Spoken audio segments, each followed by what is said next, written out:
But welcome, Alex Stewart, and Alex is going to tell us a little bit about himself, where he's from, which police force he was with, and over to you then, Alex.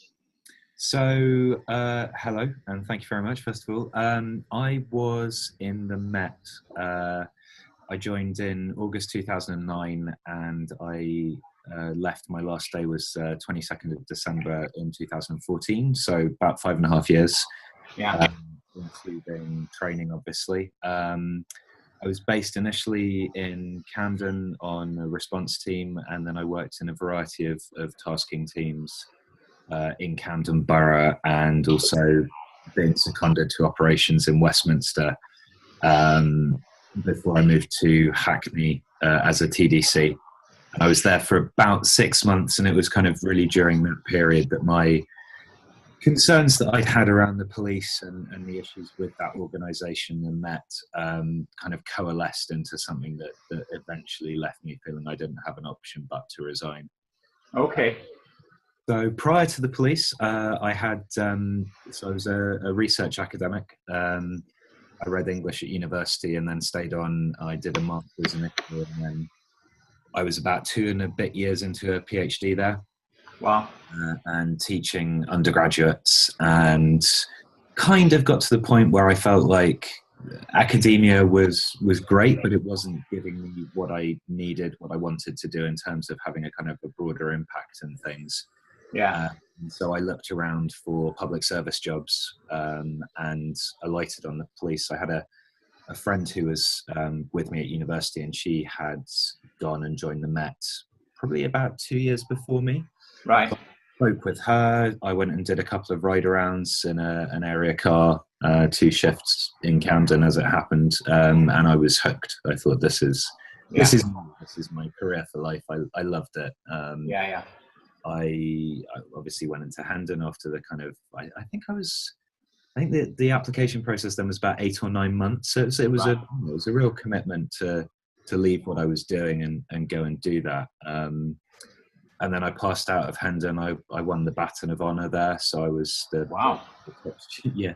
That's a big honour, Alex. It surprised me as well, actually. I remember when they read the citation out, I was thinking, this person sounds really nice. And then I came up, and it was Tim Godwin was deputy commissioner at the time, and he handed it over, and he said, this is the beginning of a good career, but you need to make sure you seize on that. And I have to say, from that point onwards, I did do everything that I possibly could to kind of fulfill that and to make it into a career. And I didn't. Yes, ultimately, I left the organisation by choice because I resigned, but it was never something that I wanted to do. Right. Okay. I loved being a police officer, and it's yeah. Let's say, what was the experience like in terms of once you put your resignation in and out? What was that? 4 weeks notice you were given? 28 days. 28 days. Yeah. I had an ongoing caseload of about 35 jobs at that point. I was in the violent crime unit in Hackney, which was very, very busy, and we were consistently under strength by at least a half, sometimes down to a third of what our team strength should have been. That was part of the problem, obviously. I worked under 2 absolutely extraordinary DSs, both of whom were marvellous, and they made the transition as easy as possible. Amy was who I was working for when I left, and in terms of kind of case management, trying to get all of the ongoing jobs that I had to a point where we could either get a charging decision or NFA it, but no additional jobs, and then obviously out and support where that was required. In terms of senior management, I mean, my detective chief super didn't know when my leaving day was. Had no interest in it whatsoever, as I referenced in the article that I wrote in The Guardian. I had a brief meeting with the borough commander who said, "Why are you leaving?" And I explained, and he said, "Well, I don't agree with much of what you've said, but I'll take it on board." Right. And I did find out that some changes were made in the wake of my leaving in terms of the support that CID were getting. Yeah. I wouldn't claim that I was responsible for those changes necessarily, but I do. No. I do think when somebody leaves and is able to articulate in a certain way their reasons for leaving, it does hopefully cause senior management to Yeah. listen a bit. And then I know in the aftermath of the Guardian article as well, there was kind of significant comment on that, both in Hackney and also in the Met more widely. Yeah. Again, just your own personal feelings in Alex. I mean, obviously you've handed your 28-day notice in. I mean, I guess the other question that aligns to that is what support did you get? I mean, it sounds like you didn't get a lot from what you're saying thus far. No. In terms of what I was moving into, or any kind of advice on where I might go, what I might do, any of that kind of stuff, absolute lack of interest. Right. No concern whatsoever from anybody. Right. That's a shame. Shame to hear that. There was a superintendent there who she's retired now because she was right towards the end of her service, and she was nice and asked, have you got anything lined up and everything, but it wasn't, she wasn't my line manager, she wasn't in my line management structure, she was just a person. But in terms of my direct kind of, the detective chief super and the barrack commander, I could have told them that I was running off to join the circus and they wouldn't have cared. Oh dear, that's a shame. I mean, just in terms of the planning side, obviously you handed your notice in, Alex, but you obviously had an idea in your head sometime before that. So in terms of planning, what are you going to do next? Did any of that take place prior to the handing the warrant card, or the handing the notice in, sorry? Yeah, I suppose I did do some planning. I know now. So I went into another thing. I'd started writing a couple of blogs about, firstly, oddly enough, about coffee shops, and secondly, about football, before I'd left. And when I was at university, I edited my student newspaper and studied English. So writing was something that I was passionate about and enjoyed doing. So I kind of thought, well, let's go into that then, because, it's something I can do. It's something that I'm interested in. Transitioning into freelancing is extraordinarily hard. And that's hard irrespective of what you've done previously. Mm-hmm. So I think a lot of, I tried to talk to people that were already in the industry that I was working in. I started trying to save some money, which is obviously a really good idea. And I didn't save enough, by any stretch of the imagination. But I think for me, the things that I did well were sort of starting to try and network a bit, and connect to people who actually, outside of the force, people were really forthcoming with offers of assistance, and happy to talk about things. And I don't. It's very hard for me to know whether at the time, I don't think I had any expectation that the police would help me transition out of the police. Right. But then part of my reason for leaving was the lack of interest and lack of support from senior management anyway. So it would have been kind of almost counterintuitive to think that they're going to help me to leave when the reason I'm leaving is they haven't helped me at all. Exactly. Yeah, I know what you mean. Yeah.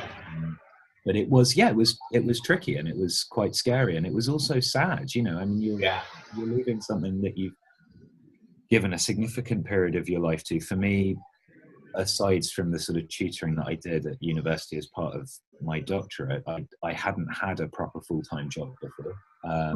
Certainly hadn't had anything that you might describe as a career before. So irrespective of the extra demands that being a police officer places on you, it was quite a wrench to change career in that way.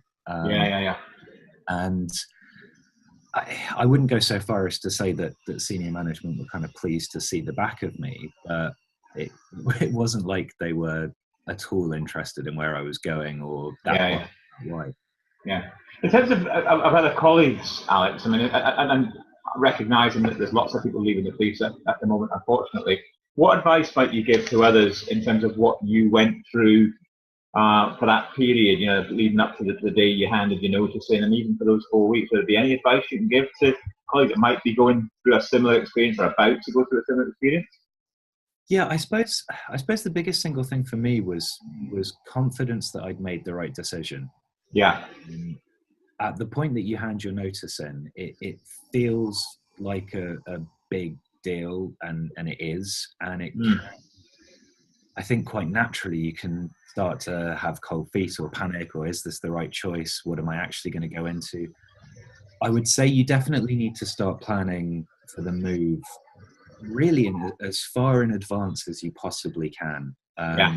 That means practical things like setting aside savings. There are obviously, unless you've got another job lined up, but even in Yeah. that transition period, it's good to have that to one side. Work-wise, I had nothing but respect for the people that I worked alongside, and I didn't, given particularly the circumstances in that department with the lack of resourcing, there was no way that I was going to leave a pile of work half done Yeah. and just be like, right, well, I'm off, so I don't really care. That wasn't my agenda. And I think speaking to your immediate superior in terms of case management or whatever it is, I know now in London, particularly response teams are handling investigations. So, it's very unlikely that somebody would be able to leave the job without an ongoing body of work. Yeah. So that needs to be carefully managed. Yeah. And I think, in that planning phase, just talking to as many people as you can and getting as much advice as you can from people that are doing what you're going into. Yeah. People who have knowledge of transitioning in work. So it might be recruitment agents, or it might be people who've done something similar, or it's and then they don't have to be police officers. No, that's good. Some really good stuff. Some really good nuggets of information there, Alex. So in terms of leaving the police, so after you left the police, so what have you done since leaving the police then? So for about the first, what is it now? It's almost exactly 3 years, in fact.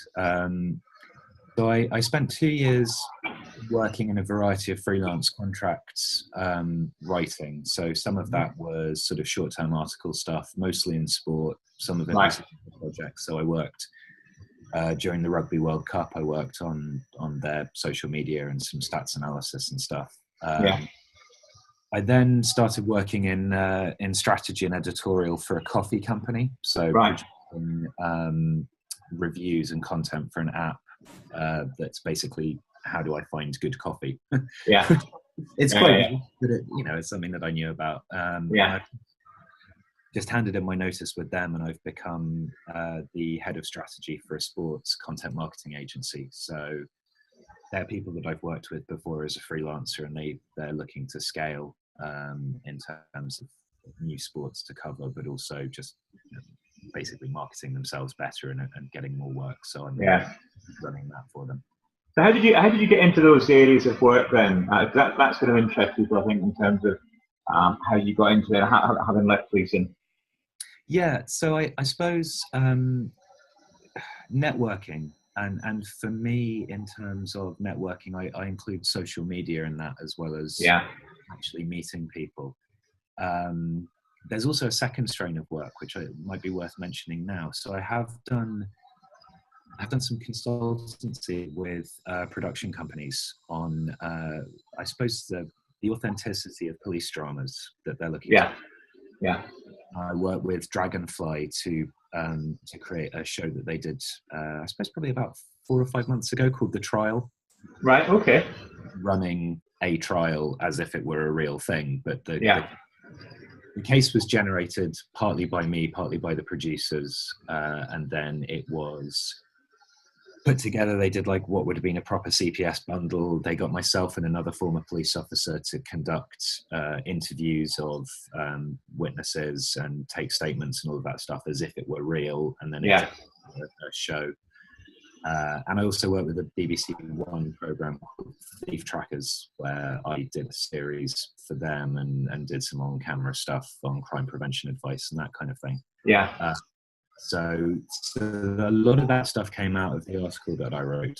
But also being on social media as somebody who was a former police officer, commented on policing issues, only talking from my own experience. I don't generalize based on anything that I don't personally know, but I think that gave me a certain amount of profile as somebody who used to do the job and could talk about it in a certain kind of way. And then they came and found me, basically. A lot of the sports stuff has been very similar. So I think now in the age of social media, with with sites like Twitter or LinkedIn as well, Facebook to an extent, it's a lot easier to advertise yourself or to talk about yourself in such a way as to show that you have knowledge and a skill set. Yeah. And I think, when I've spoken to former colleagues, the hardest thing seems to be convincing police officers that they have skills outside of policing. Glad you said that, Alex. I'm really glad you said that. We're finding the same wherever we talk to. So, I talk to somebody and they'd be like, I can go and report an RTC, or I can nick a drug dealer, or I can, and sometimes you're talking to people who've done complex long-term operations. I did some middle market drug stuff, which was requires, so your evidence officer in that, or the DS that's running the operation, everything that they're doing is project management. Yeah. And working as a freelance project manager, you can earn huge amounts of money, but it's quite hard for people to see that the skills in policing, because they seem so specific, actually translate into the real world. Yeah. And it's taking a skill set and calling it a different name. Exactly. Yeah. Runs on an operation, you're a project manager. Yeah. And the ability to independently make decisions, but also to work within a team and a set of guidelines, or to work under pressure, or to be responsive to community concerns. All of these things are things that if you put them down in a CV and talked about them with your experience, most people would look at that and go, these are incredible skills to have. You're absolutely spot on, Alex, and I think you might have mentioned this in your article from memory in The Guardian, and it really is about recognising skills that are transferable. But outside world might put a different label on it, but they are transferable. And this is the whole point of leaving the police, actually to help colleagues, current and past, to actually recognise that these skills really are transferable. The fact that you've seen it live and you're actually part of it as well, it's really good for this particular interview and for leaving the police as well. A slight change of tack here, in terms of leaving the police. What impact has that had on immediate family or immediate friends in terms of that side of life? The work-life balance, the life side of life. It's only been positive, really. Right. I mean, I'll be honest. I think my parents and I would share this as well. Actually, I think I do have certain regrets about left. I think that I had something to offer that organisation, and I was good at my job. I was good at just whether it was response team stuff or some of the other more interesting and inverted commas things that I could do all of that. And I sometimes look at what's happening and think, did I, not chicken out's the wrong way of putting it, but did I abjure my responsibilities by choosing to leave when I know that there are very able, capable people who could leave and haven't done out of a sense of duty and that sort of thing. I suppose that there's maybe a degree of guilt around that. Right. But at the same time, the falling off of stress, the decreasing of, and one of the things that most surprised me was how physically shattered I was for about 2 months after I left. That's incredible. Yeah. It was. The reason I'm saying it's incredible, Alex, is one of your colleagues who was ex-Met, it's almost as if you've used exactly the same sentence. Oh, really? And he actually used physically shattered for 2 months. Yeah. So you said exactly the same language, which I find absolutely fascinating. No, it was, it's there's a biochemical term for it, and it's gone out of my head. But there is, yeah. And it's where effectively your body's been operating at such a high degree of stress. Yeah. With cortisol and adrenaline pumping through you the entire time, that when it stops, your body basically doesn't know what to do and just falls over. Yeah. And that's what happens. It's interesting that the types of stress can be different. If your response team, it's it's longer hours and it's the immediacy of situations. And as a DC, it's about case management, it's about risk management, and going home, making sure that every, a lot of the stuff that we dealt with was gang related. So putting in measures to ensure that victims and witnesses were protected. That's a huge amount of time, and rightly so. That's critical, but it meant that I was never really without that kind of nagging sense of, have I done everything? Having on top of every single thing that could go wrong, and you're taking that with you everywhere. It was exhausting. It was absolutely exhausting, and I spent about 2 months just basically kind of becoming a normal person again. So you took 2 months to get to what we use in the crisis management world as a new normality almost. This is your new normality.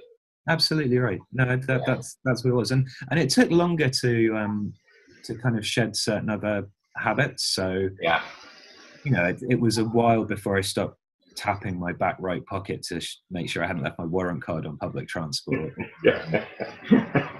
Getting jumpy every time I heard a moped, but it's I don't think those things necessarily ever leave you, but that I don't have a problem with that, because that's a sort of a mindset. If something happens and you're there, if you've done what we've done, then you're going to step in. That's just what we're like. And some of those things, Alex, like you say, personal safety awareness and all that kind of stuff, that will stay with you probably for the rest of your life. I don't think that will ever change.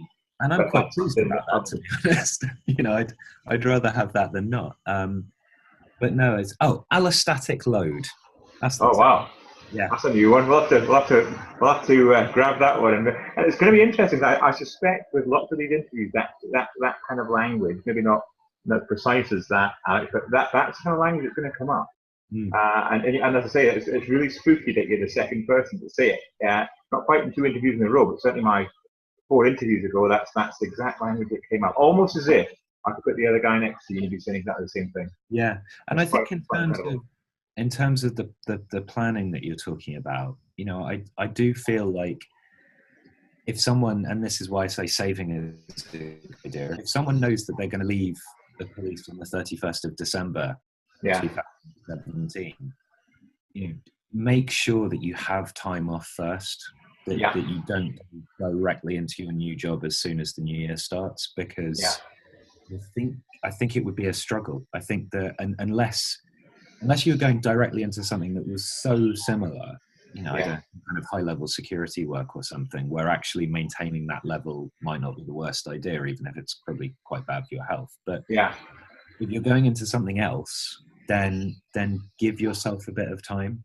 No, again, really good advice there, Alex, because what we were saying is at least 2 weeks is probably what you need. And it's that word that we use, disengagement.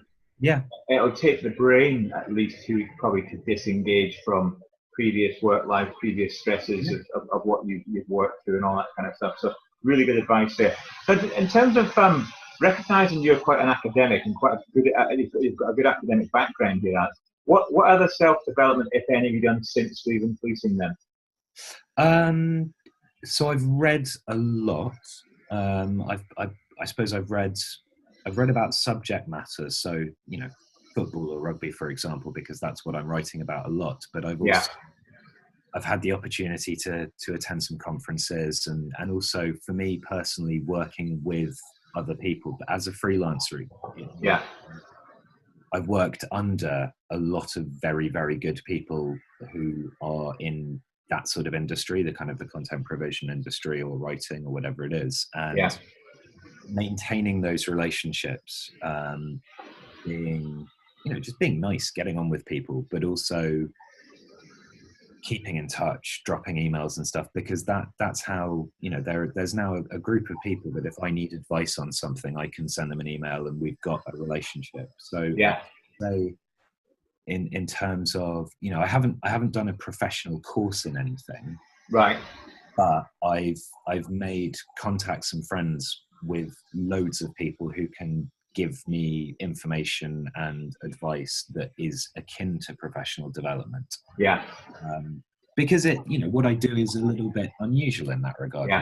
Yeah. It's interesting. Sorry for that. It's interesting because the people who we were talking to, lots of ex-cops and police staff, it's very, very diverse, the things that people are moving into. And it's not your archetypal type of, oh, I'm in a security role. That's not what we're finding, which is, in some ways is a good thing. Yeah. The other thing I was going to mention was, as we build membership of Leaving the Police, we will be building a much bigger family of experts right across the A to Z of professionalism. And I'm sure that, you'll get an opportunity to meet others who have one, been through what we've been through, but more importantly, I think for the future, we can all learn and borrow off each other. Yeah. That's the whole point of doing Leaving the Police, which wasn't there before. It's the best thing about being in the job is the police family. Yeah, no, I agree. And that, it's very, very natural, given that we've all got a commonality of experience and background, to carry that outside of the police and maintain those relationships and continue to support one another in that transition. Yeah. Just change the subject slightly, Alex, and you touched upon this at the very beginning, but social media is one of our areas that we're focusing on.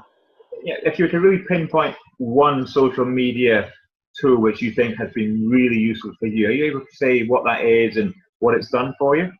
So for me, it would be Twitter, which is, I suppose it's not necessarily usual for Twitter to be the most professionally useful, because LinkedIn is obviously clearly a good one. Yeah.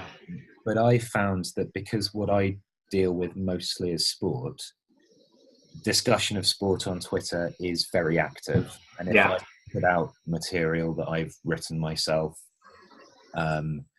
and discuss it with people, that's, I get feedback from that, and that's how I've got messages from people saying, hey, do you want me to coffee and chat about some potential work, stuff like that. Yeah. I also think that Twitter, I suppose, allows you to show a personality. LinkedIn's maybe a bit more kind of artificially curated. If you want to be more authentic, it's possibly easier on Twitter, although obviously there are pitfalls with that. Yeah. You can be authentic to the point of being offensive. But I do feel like, to me, and it's also given me the opportunity to be connected to other people. So I went to East Africa in the summer, to Malawi, and wrote a long article on a football academy out there. And that came about because I was having a conversation on Twitter with somebody about football shirts. Yeah. Said, oh, you should meet a friend of mine who's in Malawi and you can talk about stuff. And by DM, and then that whole project started. So that kind of very free and easy conversational style of stuff that's what's generated a lot of work for me. Yeah. It's not necessarily going to be right for everybody, but no. That's great. I was going to say, I'm glad to hear news like that, because I think there is a lot of focus on LinkedIn for professional furtherance and all that kind of stuff. But it's good to know that Twitter does work for people. I use Twitter, and I know Mark uses Twitter as well, but I don't think we're getting the kind of the workload that you get out. It's great to know that I think it is contextual about what it is that you do and how you do it. Yeah. From what I'm hearing. Totally. If you're going to be an interior designer, then actually the most important one for you is Instagram. Yeah.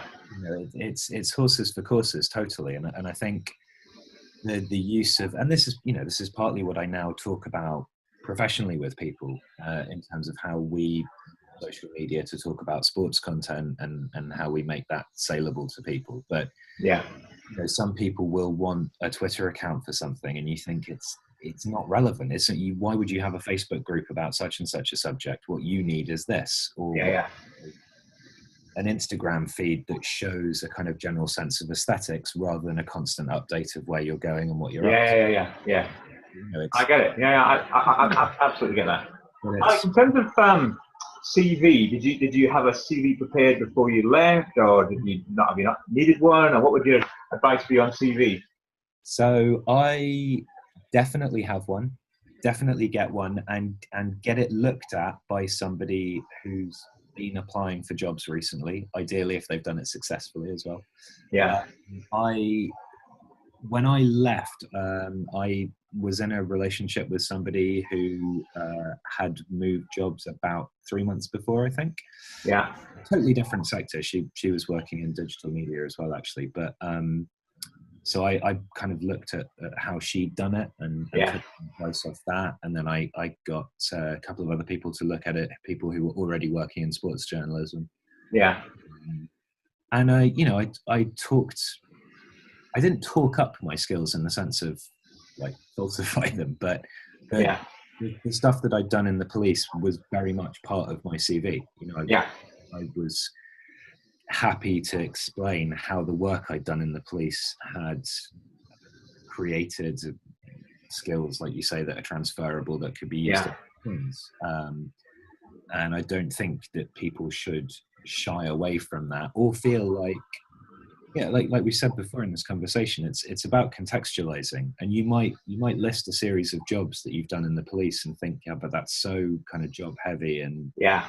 it's about extracting from that the skills that can then be transferred and recontextualized. And Yeah. it's really important when people write CVs to, particularly if it's the first time they've done it since leaving the police, that introductory paragraph that says, Yeah.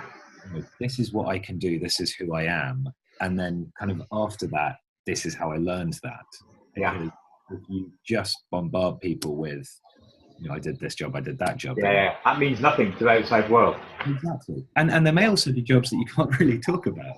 Exactly. Yeah. There's the caveat of confidentiality that comes with exactly. it. There's stuff I can't put on mine. So, Yeah. And we talked about, and again, with other interviewees, we talked about achievement. It's really about achievements and the doing words about how you achieve whatever it is that you've achieved. That's what a future employer is interested in. It's about what you can do and how you do it, as you mentioned.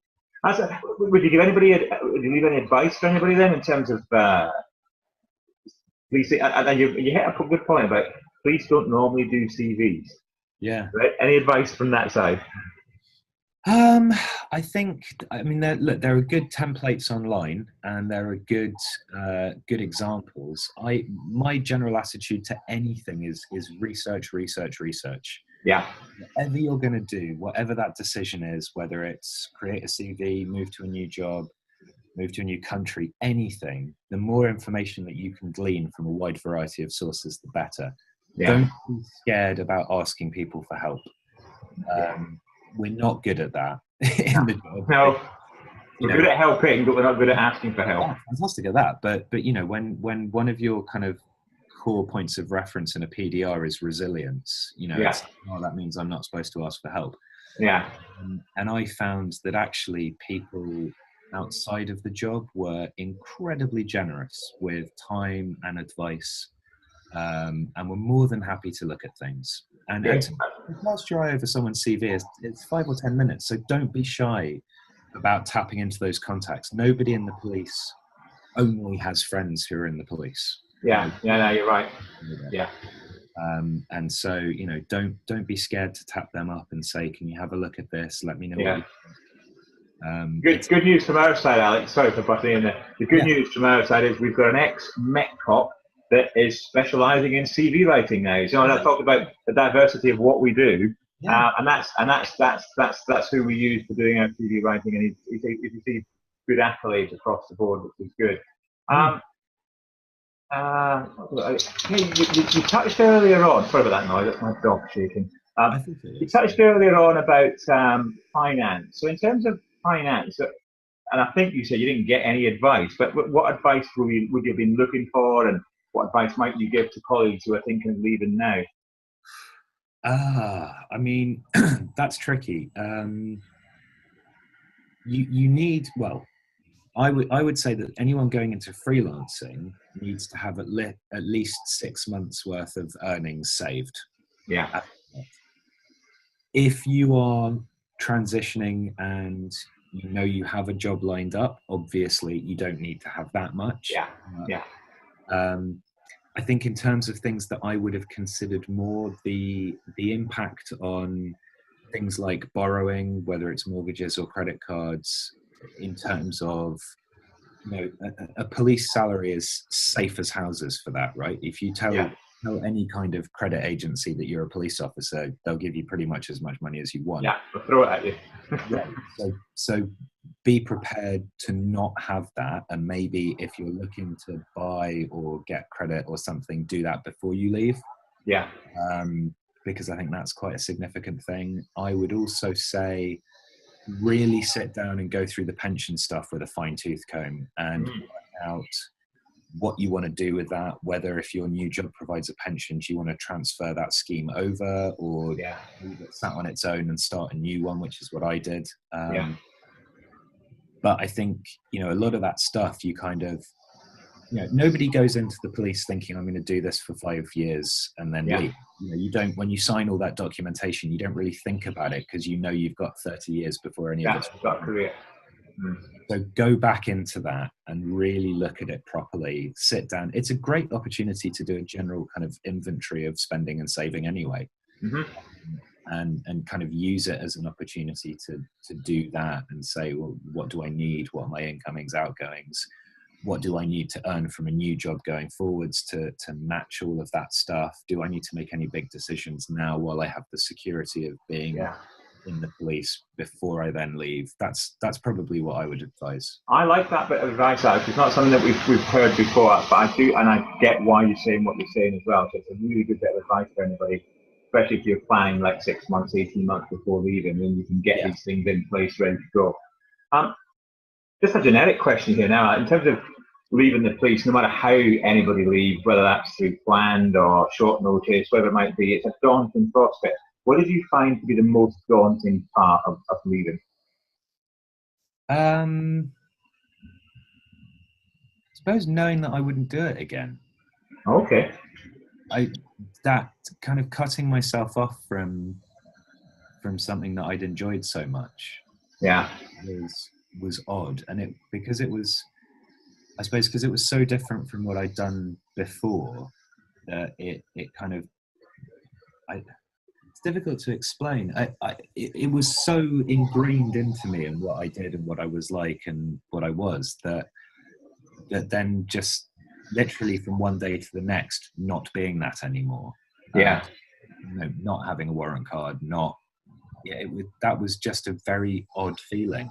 I remember the first time I was out on my own in uniform and kind of walking around and you catch a reflection of yourself and you're like, oh, this is me, and I've got, the bit taller with the helmet on. Right, and it's sort of King's Cross. Yay, lovely stuff.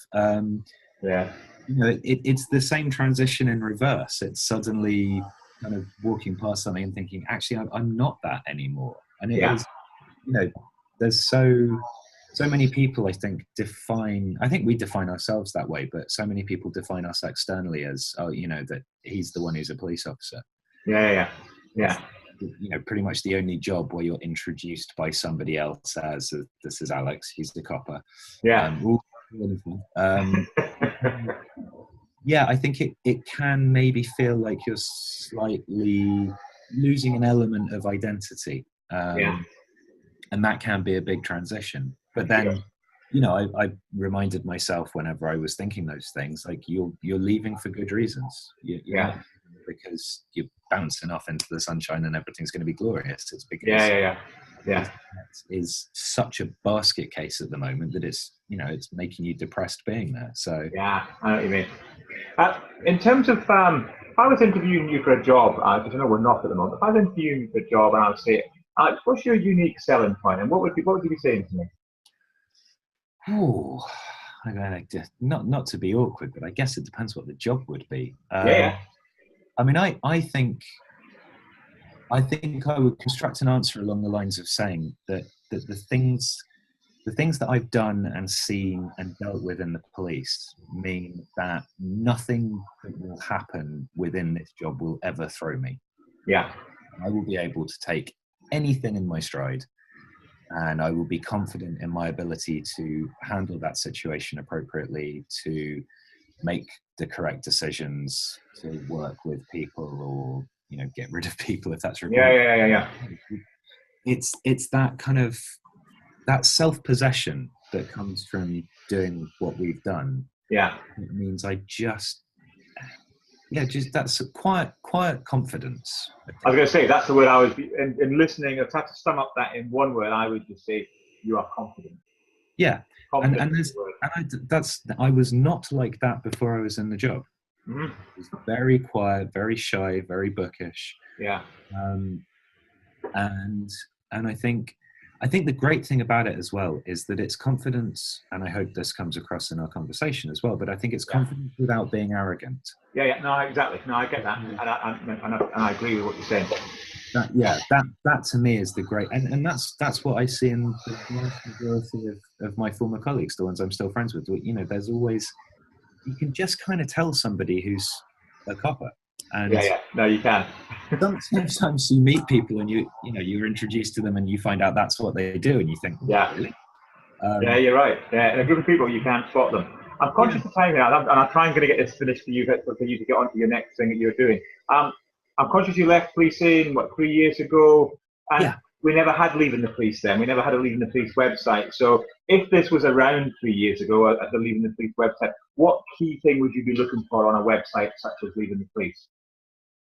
I would say two things. Okay. The practicalities of CV writing, job applications, and interview coaching.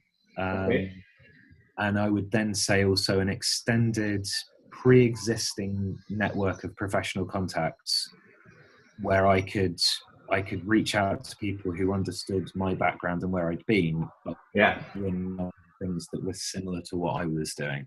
Okay. So those are the two things I would probably most look for. And I expect you'll get lots of different answers to that question, and that's good because you'll probably be providing all of them.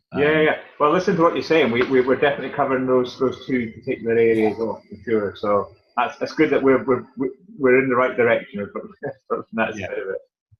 And then the second last question for me, Alex, what does success look like for you in the future then? Ooh, that's a big question. The company that I've just taken over running strategy for, I want to turn them into a profitable enterprise, genuinely profitable enterprise in about 12 months. Yeah. And make them an extremely successful entity within probably 2 years. And finish my novel. Really? Okay, good. I'd say probably those two things. Okay. In terms of like set goals, but to maintain this feeling of contentment more than anything else. Which is something that I didn't have before I moved and left. Okay. I just feel better. I'm more relaxed. I'm happier. I'm not stressed. So as long as that stays the case, then you certainly come across as very relaxed. I'll give you that. So I never met you when you were in policing, but you come across as very relaxed to me. So it's obviously worked for you in terms of what you wanted to achieve when you left. One last one's not so much a question. It's more a bit of a shout out for you in terms of where you're working now or a business that you may have. Is there anything that you want to kind of tell the whole world about where you are and what you're doing and how can we help? Well, just if you like high quality intelligent football coverage, then tifofootball.com is the site that we're running. And you can find my sports writing in a variety of different publications. So probably just that. Okay, that's really good. And then again, Mark and I are looking at partnering up with organisations with Leaving the Police. So it may be something that we can talk offline about and see where that goes. But I'll hit the non-record button now and just say thanks to you for your time today. It's been really valuable. We're learning each time we do these things, so it's been really, really good. So thanks very much for that. Thank you very much.